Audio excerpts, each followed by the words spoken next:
వీళ్ళు బయట ప్లాన్ చేసుకున్నారు ఫైర్ స్టామ్ అంటే డే 1 రాగానే స్టార్ట్ చేయాలా వీళ్ళని అటాక్ చేయాలని చెప్పేసి అన్ఫేర్ ఫైర్ స్టామ్ అని ఆ ఫీలింగ్ వెళ్ళిపోతున్నారు. బట్ అది రైట్ కాదు, తనను మాట్లాడదు, అన్ఫేర్ డిసిషన్ అది ఇచ్చింది శ్రీజాకి. బట్ ఎనీవేస్ చెప్పండి. సో అక్కడ వచ్చేసి వీళ్ళ ముగ్గురు అక్కడ అది కటింగ్స్ కానీ అవన్నీ కానీ చేస్తారు, ఓకే. కానీ ఈమెమో వండడం ఏంటంటే స్నానం చేసి వచ్చిన తర్వాత వండుతా అని చెప్పి అని అంది.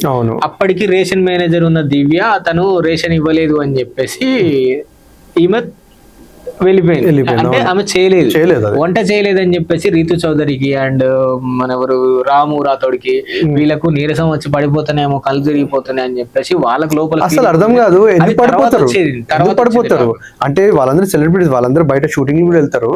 ఒక్క కొంచెం డిలే అయిపోతే అక్కడ రేషన్ లేదు, దానికి యూనో సిస్టమేటిక్ ఇవ్వాలా.